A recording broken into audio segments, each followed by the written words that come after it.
Today on MVP, we'll be chatting with serial entrepreneur Anthony Frasier. The Newark native will be diving into what it takes to build a company from scratch, the pertinent rise of podcasts, and how emerging founders can avoid dumbing down their greatness.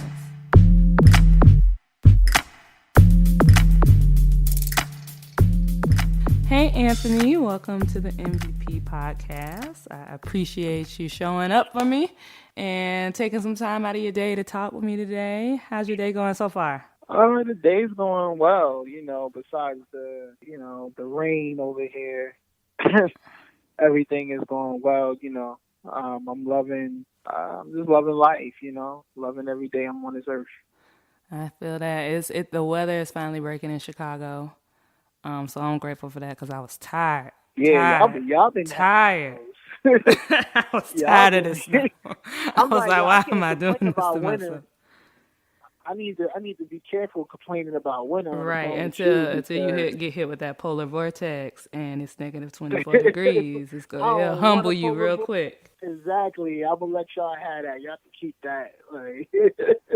But I'll be making it out your way this summer and back down to Florida with my family and everything. So it's all good. I'll make up for it. But yeah, thanks again for being here. I just wanted to kind of take some time to talk about your background, everything that you previously worked on, as well as what you're working on right now. And I know it's been we've known each other for a minute. Like, I think I met you during my blurredology days when I was doing hackathons all over the place. And you had just finished New Me, I think. And, I don't know if that was kind of your start in tech, but that was like my first introduction to you. So, if you could kind of tell the listeners like what that experience was like participating in New Me and being one of the pioneering participants of that accelerator and how that impacted your journey as an entrepreneur. I definitely was. I would say I was definitely on my grind before New Me. I was out there. I was making it happen to the best of my ability. I would say when New Me came along, it put things in high gear because the crazy part about New Me is like, even though people like to throw the word pioneer on us and things of that nature, we were very, like, a lot of people in that cohort were still like really green. We were really like super new to entrepreneurship. Even though I've been grinding, I didn't know much. New Me kind of was the learning process. So people got a chance to kind of see what our school was like. You know what I'm saying? It's almost like having a camera on while you're in school. And so it was a good experience. I think I compare it almost to like my experience of moving from the hood to the suburbs. You know what I'm saying? When I was living in Newark, I was growing up in Newark, and the world was just those 4 blocks. The world wasn't really much bigger than those 4 blocks where I grew up. But then when my mother moved me a little bit outside of Newark, and I was in the suburbs, that's when the world opened up to me, and I was like, wow, like, what's going on? It's a whole new world. Like, it's not just those 4 blocks. I compare my experience at New Me almost in the same way where when I treated entrepreneurship a certain way, I treated entrepreneurship like those 4 blocks. You know what I'm saying? I was restricted. I didn't really know it was a world outside of the world that I was in. And then when I got to New Me, I got that same fish out of the water, experience where I was like, wow, like, this is a huge world. This is, not everything's right in this world, but it was great to get that experience. And so I'm forever grateful for it. And do you feel like that was like a catalyst or like it set the foundation for your, the rest of your journey in entrepreneurship? Or most definitely. Most definitely. I wouldn't be the person I am today without the experience that I had in New Me. And so all the credit goes to, Angela Benton and Wayne Sutton, who were, significant, I would say, people in my life at that time as far as like putting New Me together. And so I'm forever grateful. for that experience. And yeah, it definitely laid, I would say it definitely laid the groundwork. I mean, I don't think you, like you said, you wouldn't even know about me had I not done that, and so that's opened a lot of doors for me, more than I think more than they actually realize. And, not everybody is going to use the opportunity the same way. You know what I'm saying? And so there were a lot of people in that class, and there's some people in that class that are wildly successful right now. Chris Bennett, who wasn't even on the show, but he was in the Newly cohort with us. He has a company called Wonder Schools, which is doing phenomenal. And I'm Yeah, I super remember inspired. he had another startup. What was it? Was he? I think it was It was called Solcy. Soul Tea, yeah. And before that, it was called something else. But like just looking at people like that, you know what I'm saying, and there was so many others. There's one guy who escapes me. His name was Curtis Pope. Was another founder in that cohort, and I think he had got built a company that got acquired as well. And so, like, yeah, there was some people that wasn't even really on the TV show, who were doing phenomenal things. So it was just a really good. I think people didn't really know the scope of what New Me was outside of what that show had revealed, but it was much bigger than an hour of television. It was a lot deeper than that. So with that said, would you recommend, like in your opinion, would you recommend that all Black and brown founders like look into at least exploring an accelerator or incubator if they're thinking about starting up? Um, well, you know what? That's an interesting question. I think if we were in 2011 again, sure. I think the way what an accelerator is today isn't what an accelerator was then. In I what think it's regard? different. I just think it's different. If you look at a lot of companies now, the barrier to entry, they call it a startup, but the barrier to entry is very high. Some of these programs, they say they'll take a founder who doesn't have a co-founder, doesn't have a team. They say they'll take somebody who just has an idea. They say they'll take somebody they say all these things. But at the end of the day, if you really look at who's getting into these accelerators, it's usually people who have some technical people on the team. Maybe they were former founders. Maybe they already have a good, significant amount of traction. You know, Formerly of Facebook, formerly of LinkedIn, formerly of Pinterest, you get a lot of that. formerly of Yep. Google. You get a lot of that. And if you weren't formally, you got some kind of traction or you got. So the barrier to entry, like to me, I think for people of color in particular is real high. It's still high. It's been high. But now the goal line is getting pushed even further because how are we going to make the networks? How are we going to meet those kind of people?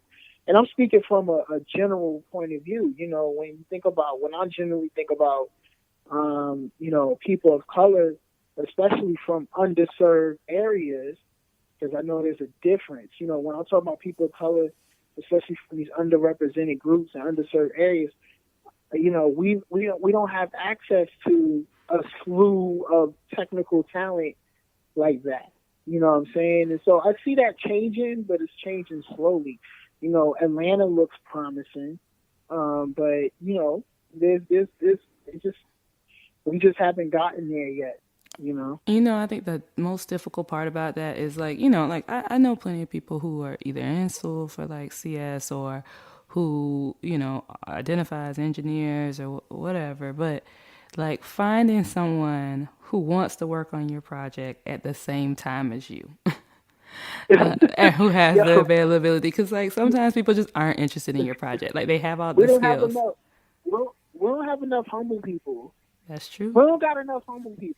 I'm gonna tell you why, because everybody, and I hate to sound like one of them old heads.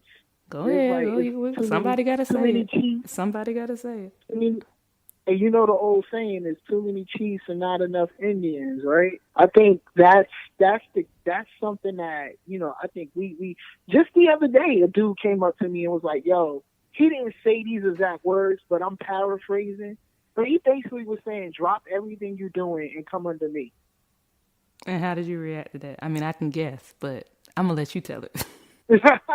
I mean, I felt, first of all, I mean, it was a lot of different emotions. You know, I'm really cool about it, but it was somebody who didn't really have anything to show. It was somebody who just a person with a vision, with no, but not a lot of execution. Mm-hmm.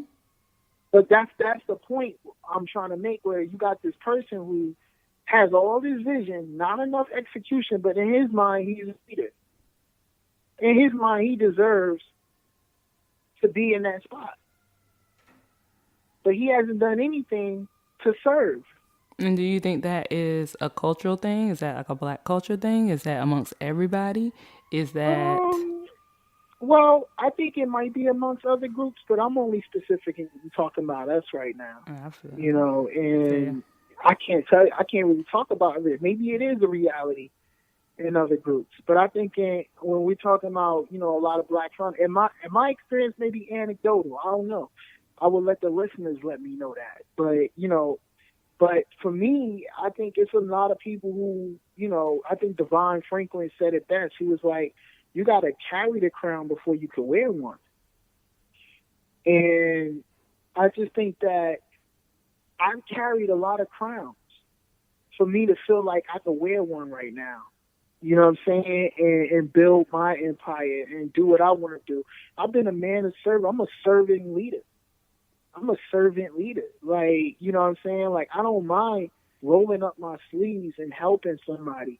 I've done a lot of that my whole career. You know, where I've, you know, sat back to the side and created lanes for other people to make connections, created lanes for other people to raise money, created lanes for other people to build their startup and get customers. This is a large part of what I've been doing all my career in this industry. And so, you know, I do take offense if somebody was to say like, yo, drop everything, especially from somebody who hasn't done that. You know what I'm saying? And so like we get a lot of Like, how are that you where gonna ask? everybody How are feel you like, gonna ask that of me when you haven't done that yourself? yeah, exactly. I need to see some evidence. First of all, it's gonna be a no anyway. Because that's the reason why I know somebody doesn't have leadership qualities. Why are you trying to recruit an entrepreneur? Better go get an MBA You student. know? You know what I'm saying? Like, why are you trying to recruit? Because in your mind, you see a hustler and you think, well, you don't want to recruit me. You just want to ride my wave. Do you? That's what I it mean, I is. think that's another thing. I mean, we hear about like, I feel like one of the young people saying clout chasing, but Yeah. I'm not going to go to somebody who is running a company. You know what I mean? Like, I'm not going to go to somebody who I know will compete with me, you know, and not in a good way either. Like, you know what I'm saying? Like, if I'm leading this shit, like, why would I hand over the keys and you know, so that's just something that's just really annoying because I'm pointing out this one person, but it's something I've seen time and time again with other situations, other founders, where we don't have enough people willing to put in the skin and and learn something before they, you know, really, you know, go out there and do it. But, you know, at the same time, there's more than one way to be successful. So I'm not trying to say that this is the only way to be successful, but this is the way I know. well, you know, You know what I'm I don't get saying? that impression. That's what you're saying at whatsoever. I think people more so than like people need to learn about startups and building something from the ground up. Like a big part of becoming an entrepreneur or just building anything is a willingness to serve and a willingness to put in the groundwork. And if you're willing to do that, if you want to keep skipping those processes, I'm not sure how far you're gonna get. Like I've seen a few people skip those steps, but very seldomly. And I mean that across every industry, across every business. Like I just haven't seen it done. And maybe it happens, but I mean it's beyond me. So I mean I guess Yeah. that kind of leads to my next question for you is do you Hmm. think servitude and, humility is a big part of, starting over or reinventing yourself. Because, I mean, you as a serial entrepreneur, you've launched a bunch of ventures. And, I don't know how you felt when you departed for those adventures or the circumstances you left them under. But I feel like, you've had several lives all within like tech and tech media. And do you think a big part of being able to transition to those next ventures is about it has to do with your attitude to regarding servitude, service, humility, and a willingness to kind of start from the ground floor? Yeah. Yes, yes. To sum it up, you got to be so humble. That's you got to be willing to fail out here, and you got to know why you doing it. And it's not easy. It's not easy. I've taken some L's that have I'm still cleaning up some of the L's I'm taking. You know what I'm saying? 3, 4, 5 years later.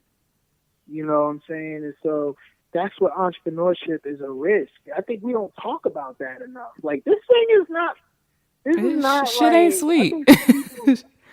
I think people think about entrepreneurship since it's so trendy to talk about on Instagram, put a CEO in your bio on social media. It's so easy to do that. But I think that people don't really understand that this thing is risky. Like, this isn't something where, like, oh, snap, I got this great idea and it starts to work. There are people who get lucky. So I'm not going to sit up here and say there aren't people who get. There's a few people who it works like that for. But the odds of that being you is like slim to none. So get used to taking some L's. Get used to the key is to not look at your L's as losses, but to look at your L's as lessons. You know what I'm saying? Like, to me, that I think that was my biggest thing. Like, willing to learn a lesson and willing, like you said, willing to humble yourself. Like, yo, if I have to, serve a little bit, work with somebody else, learn a little bit, to start at the ground floor. Like, when I did this new business, I started from the ground floor. Like, I didn't know nobody. Nobody helped me. You know what I'm saying? I think people assume people help me because at how I was able to make certain kind of connections so quick and so fast. But those things came from the L's. I Like, think a big part a of it lot of comes people, from like just knowing like I fucked this up before. So I know I need to yeah, do this not only differently, that, and this is how I can get there a little bit faster. exactly, that's it. And it's only one way to know how to be that resourceful is by just getting out there and doing. That's how you learn. Like, I figured out how to get things off the ground so quickly and be resourceful so quickly is because I come from a place where, we didn't have much money. And I failed a lot early in my career. So I was able to learn very quickly from those L's. And not only that, I gained a lot of network on my way there. So I was able to leverage a lot of not just the knowledge and the resourcefulness that I've learned from those experiences, but I was also able to leverage some of the connections I made from those experiences. So it's really just like, I mean, you really never really start from the ground up when you keep building. That's why they always say it's a marathon. I know we're talking about Nipsey Hussle a lot because of his untimely death, but there's a lot of truth in what he's saying. Like, if you keep going, you really don't start from the bottom. You can leverage, how people build stuff from the junkyard. Yeah. You know how, the dude who built and Back to the Future, my man built that time machine from parts from the junkyard. Like, we all got our junkyards. And to be honest, you don't really start from the bottom because you got a whole bunch of pieces to work with now. You know what I'm saying? So you could concoct something brand new from all the leftover scraps from whatever else you tried to do in your life. And so, that yard is never empty. It's only empty it's only empty if you never start. So if you want to start filling that yard up, the only way to do that is just to start and not be afraid to fail. I was telling my homeboy the other day, we were having a conversation about just starting from the bottom and like, being in your 30s, you won't have these ideas for ventures and things like that, and you want to start over. And but you in your 30s, you're tired. You think about, I got to start saving. Like I already failed at this venture. I don't know if I want to do this again. And I was like, the good thing about like starting from the bottom or starting from scratch is it's gonna push you into one of two directions, right? Like you are going to go like in the direction of desperation where you're scrapping and you're just you're making impulsive decisions based on your fear and your worry, or it's going to make you resourceful as fuck. Like you're gonna get Mm-hmm. really, really resilient, and you're gonna be like, okay, I have to be crafty about my next move because I can't afford to fail like I did in the past. And you start thinking strategically about like how I'm gonna do this thing a little bit differently, a little bit quicker, a little bit smarter than I did it the last time. Yeah, I think and if I have to say one thing that I not necessarily regret, but like as if you're a person who's 30 years old and or even young, even if you're 20, one thing I didn't have, getting into entrepreneurship was a lot of financial education. I didn't really have a lot of foundation in that area. You know what I'm saying? So I was spending money, not budgeting, not being, responsible financially, not handling tax stuff correctly, not, learning how to build credit efficiently. Like these are things that when we hear about the grind, the hustle, and the bustle, and all this different stuff, nobody's ever talking about that. But that's a reality, because it's a part that's not sexy. It's not really a sexy part of entrepreneurship. But I definitely think that as you get older, you got to start really thinking about those things because you want to get an apartment, you want to make sure you can get a house, you want to make sure, like it's so much stuff. When you start getting a little older, now you got to start thinking about your family, your kids. If you don't have any already, you got to think about when you want to have them, and how they going to be financially set up, things of that nature. So that's where the humbling part comes in. Because the more older you get, the more you're going to have to really humble yourself to the reality of life as if you're an entrepreneur. That's not to say you can't do it, but you don't throw out everything. I think it's irresponsible for somebody to give that kind of advice to someone who doesn't have a golden parachute. You know what I'm saying? And so just think about your financial well-being, your financial health, and what it's going to take. If that means you got to work a job while you hustle, that might be just what you got to do. You know what I'm saying? But you got to realize, this is part of life. Do you think that a lot of these like social media influencers, like I don't want to pinpoint Gary Vee or anything about it, but just using him as because like he's such a prominent figure, but like those people who are like, oh, you gotta hustle, you gotta grind, don't sleep. Do you think that is healthy or harmful for aspiring entrepreneurs? Like that energy of like it's almost like Um, toxic positivity or toxic hustle. I mean, I think sometimes we don't. I think the thing about Gary Vee is a lot of people don't understand Gary Vee. I think people think Gary Vee, to hustle like Gary Vee, is to mimic his social media activity. So the hustler Gary Vee is different from the social media Gary Vee. I think they're two different people. I think he's the same person, no doubt. Like he's not fake, but I think that sometimes when people see like 10 or 11 posts go up in one day, they don't understand Gary Vaynerchuk has a team. Yeah, he might be responding to things, but if you don't think this man got a team of at least 5 or more people Creating working content for on his him round stuff the clock. round the clock, like, but people are competing with that. That's the whole point. Like, people are literally competing. One person is trying to do that. That's crazy. You know what I'm saying? And is that healthy? Hell no. The hustler side of everything, the message about Look, and I think Alexis Ohanian is a big opponent on this hustle porn. That's the word that they calling it now, and I'm against hustle porn, yo. I'm fully against it.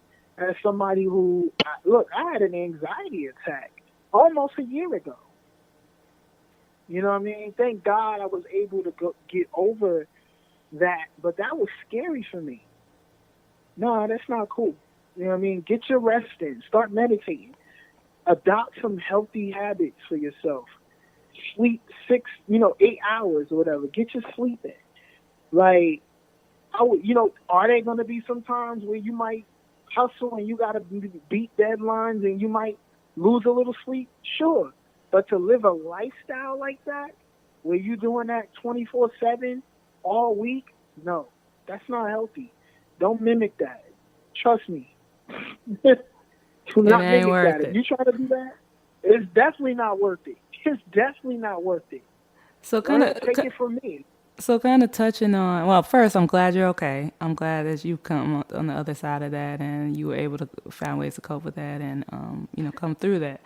And and speaking on like hustle porn and content that's being created out there. I know you've just transitioned into the podcast space. I know you've been in media for a while, but you recently started like ABF Creative, which makes branded podcasts for multicultural audiences. So, what made you decide to take the leap into podcasts in particular? I like storytelling.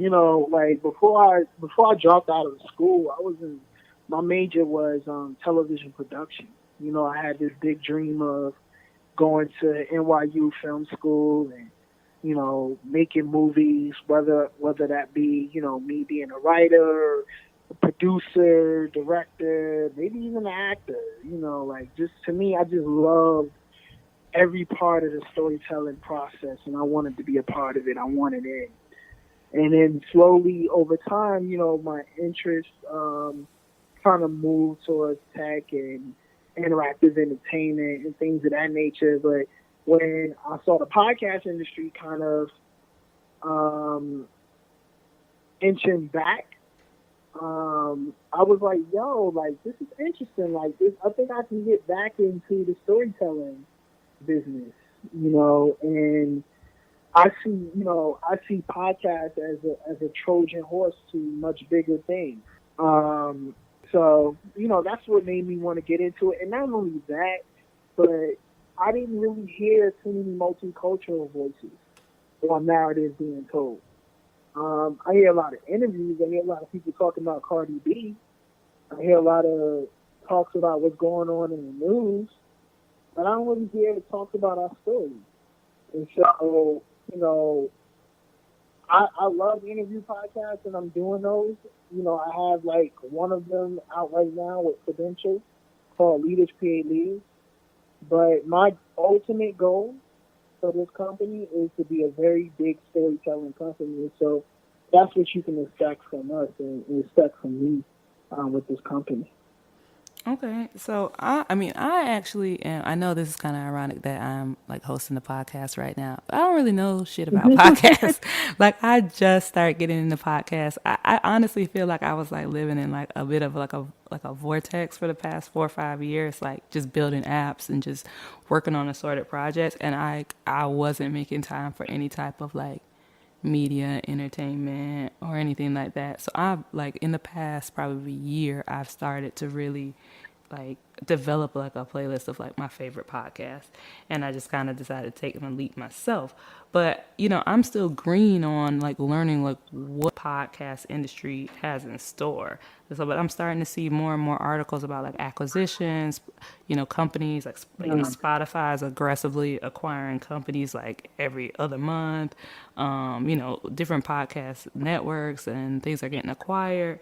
So, what should we be looking at for those who are green to the industry, those who are rookies, who don't know much, who are just kind of listeners out here? What should we be looking from or taking away from these moves, and what should we be looking out for in regards to the future of the podcast industry? Um, to me, I think as far as like what I think it's all about narratives. moving forward.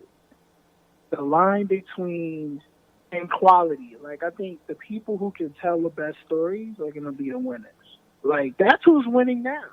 If you really wanna look at who's winning, it's the people who know how to tell stories. That's who's winning. Don't get me wrong. You get a Joe Button, you get a few people who are like, but that's where the acquisitions are being bought because there's value in intellectual property, and so when you learn how to do that, that's when you make yourself very very valuable. Now, on the flip side, if I'm somebody with my own podcast and I'm interviewing people, like, and I want to do, I would just figure out ways to. I would say what to look out for is the trends. Find slowly over time. Don't try to be one of those people who add new things every week. Like, go slow. Like, get some feedback. Learn, like, yo, like, how do I, progressively make my show better? Hone your craft. As an interviewer, I think these are great questions that you're asking. Like, continue to hone your craft. Continue to become a great interviewer who could bring the best out of people. You know what I mean? Like things like that. Like those are all really important things that may get overlooked if you're a podcaster, because a lot of people are just trying to look for like the big break or whatever like that and getting on the biggest distribution network, and like those are cool things, but the content is always gonna win at the end of the day. And so if you got that great content, you're gonna win. The other thing is distribution. I think that's the key right now in podcasts is developing your own distribution. I hate to use this comparison, but when you look at movies like Frank Lucas, like when you look like American Gangster, you look at like all these different, you know, illegal drug movies. A large part is due to distribution. Like that's the large part of their success is due to that.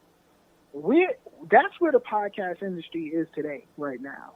If your plan to get listeners is solely reliant on being on iTunes, being on Google Podcasts, being on Spotify, being on iHeartMedia, if your goal is to just only be in those places, I think that's good to be in those places. I think you should be in those places.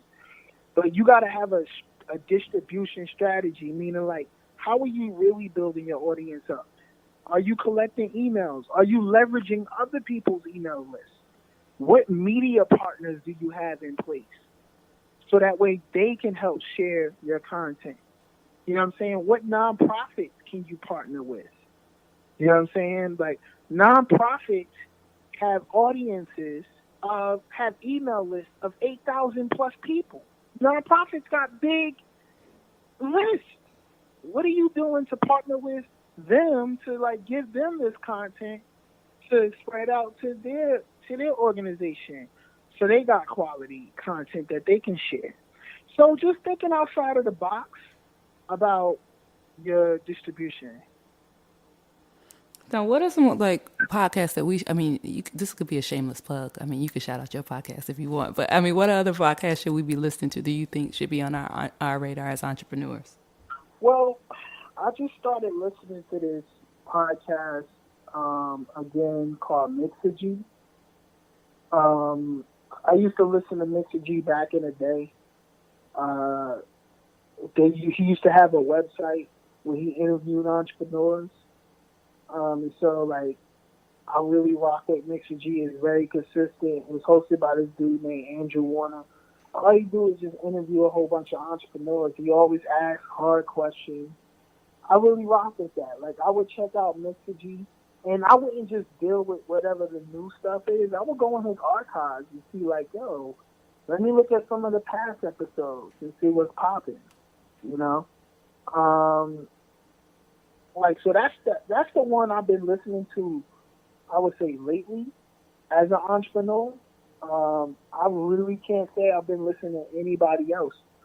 I when I talk to a lot of black women who are entrepreneurs, a lot of them listen to my leak. Oh, I love her. She's Um, like my friend in my head. yeah, like But people we also listen to have like her. similar backgrounds though, like because she's a former, I'm a former publicist and she's a former publicist as well. So like I see Yeah. a lot of myself in her, like literally, like our Hmm. paths mirror, and I'm like, Malik, I get you. And I've been listening to Naval, Nadal.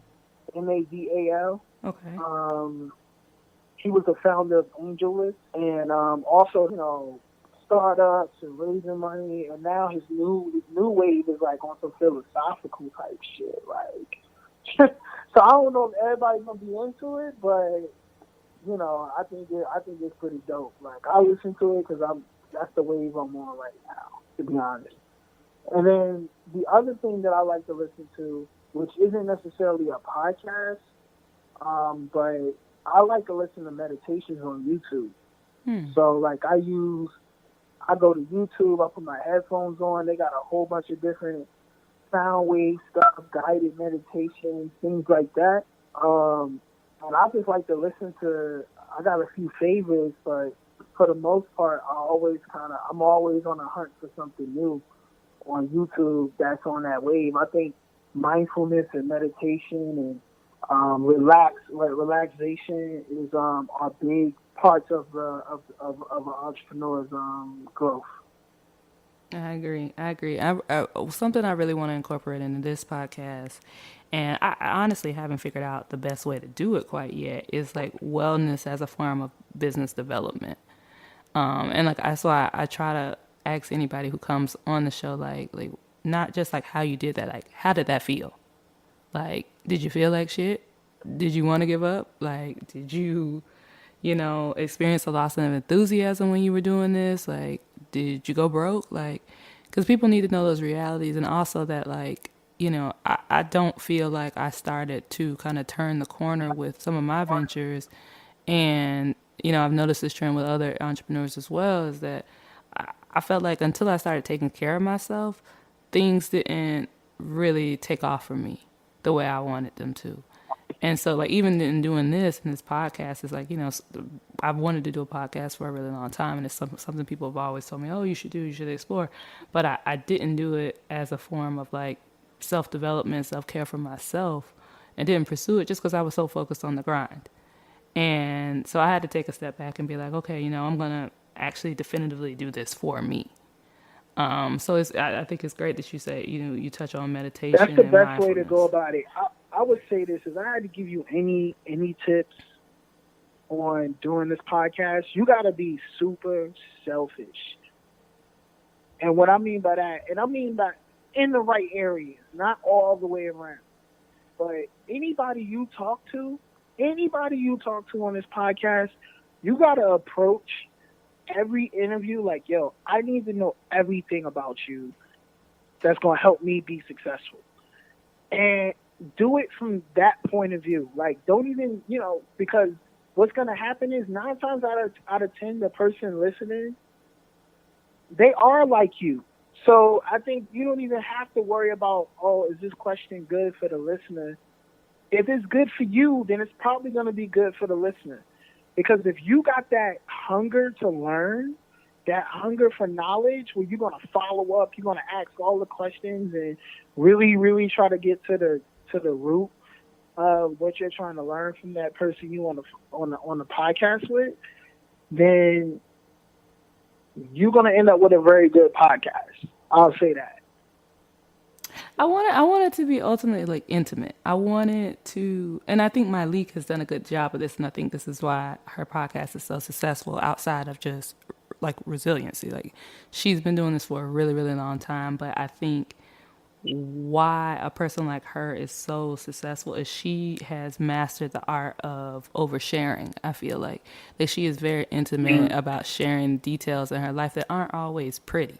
Like they're not always sexy. Like she talks about how she's not feeling well when, how she's not feeling well when she's, running this business sometimes. How she has an attitude was like how she doesn't like hiring and doing staffing stuff. How like she didn't think she was going to become a mother, or at least didn't imagine she was going to be a mother at 38. I think she's 30. I think she became pregnant at like 37, 38 years old.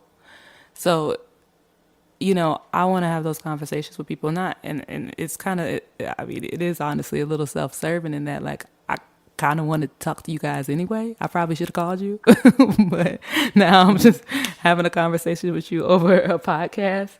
And I actually try to like make a point to only invite people I know, or I've actually had conversation with, like, because I think the people around me are dope and they're doing really interesting things, and we don't have enough honest human conversations about what we're going through, what we're experiencing, what we're feeling. Like, I mean, I'm dealing with anxiety too all the time, and it's something I constantly have to keep in check. But no one would know that from seeing me in articles. I think people see you in Ink or Wired or something like that, and they're just like, oh, life's great, right? And it's not to say that life isn't. It's good, but you still might have anxiety. But that's just the reality of entrepreneurship. And so I wanted to not only, talk about like how we did things and how we got from the ground floor up to where we are right now, but like the mental development it takes along the way, and like us, like humanizing entrepreneurs, especially Black entrepreneurs, that, we, we we might have some superhero powers, but like we're still humans at the end of the day. So this is kind of going like totally left from my line of questioning, but I still want to talk about your book. But I think what I want to do is talk about actually our listener submitted question. Every person that comes on the show, I ask them a question from one of our listeners.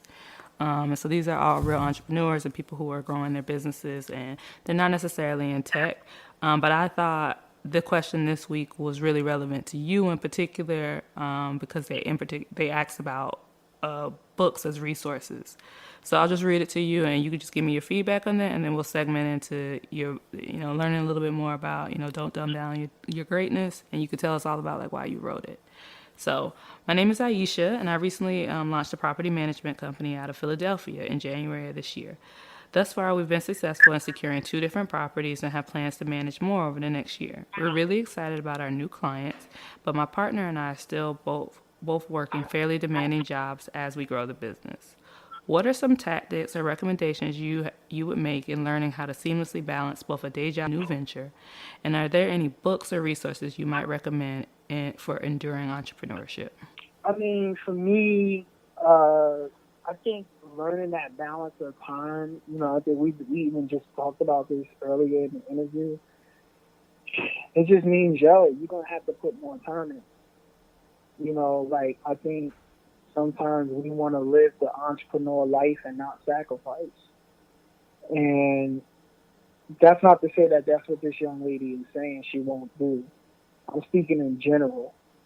And it sounds like that's what, to me, I think you have to give up some weekends. You have to give up some nights. Instead of give up nights, I mean, not watching TV. You'd be surprised how much time you have when you come home from work, between when you come home and then like when you actually go to bed. I did a survey on myself about not too long ago where I was just really paying attention and like, what am I doing with my time? Like, how much Netflix am I watching? Like, what am I doing on the weekends? Like, what am I doing when I'm chilling and relaxing? Like, and then so once you do a survey on your time, find the spots where you can add in work for your business. Find those spots, and I think that's the key. As far as books, there's a book called The Productivity Cure that I read not too long ago, which was pretty good. But then there's also a book called Extreme Ownership that's written by these 2 Navy SEALs. I thought that was a really good management book, and I think that'll be like really helpful for the mindset. So. And what about your book? Oh yeah, I was gonna get into that. In my book, of course. No, Go no. buy Why my did you book. why did you why did you write the book? Because I mean, I see so many entrepreneurs writing books, Well, and I my book doesn't necessarily talk about those things that I mentioned.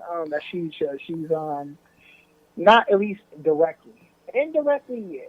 You know, I wrote the book because I wanted like to give the younger version myself a manual on how to navigate this world.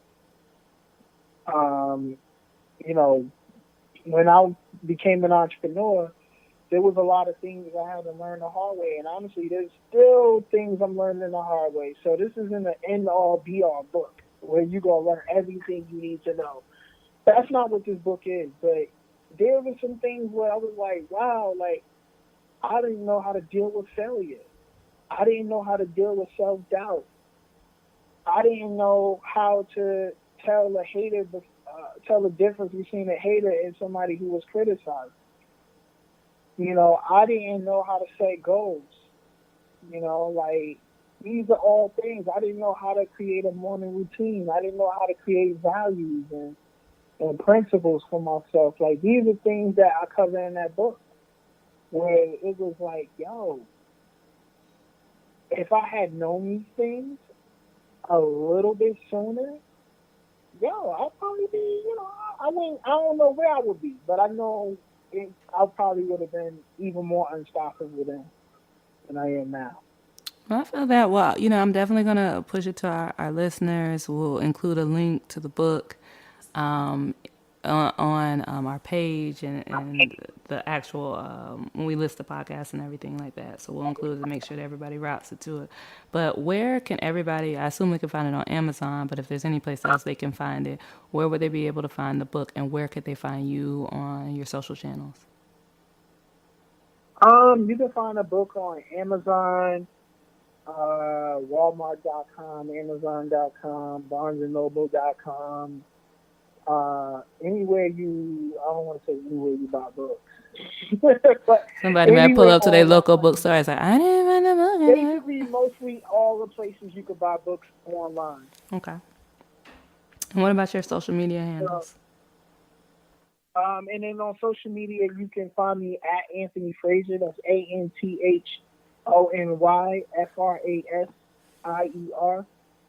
At Anthony Frasier on Instagram and on Twitter. Um, don't hit me up on Facebook. I always say that, and people still insist on adding me on Facebook. Like, I don't log into Facebook. Please do not do that on Facebook. Yo, if you send me a message on Facebook, I will not see it till like 3 months later. And not just Like, that, I do they not go to log like your into that other service. inbox and stuff, and then people will pull up on you in person and be like, "I sent you a message on Facebook," I and you be guess like, people assume Facebook is a shortcut, but it's not. It's actually a longer way to get to me. Like, you better off DMing me on Instagram, Twitter, or sending me an email. If you hit me up on Facebook, it's gonna be a while. If you hit me up on LinkedIn, it's gonna be a while. But but those are the two things. "All right, well, y'all heard that, so take notes. Don't slide in his Facebook DMs. Not trying to hear that. Y'all email this man."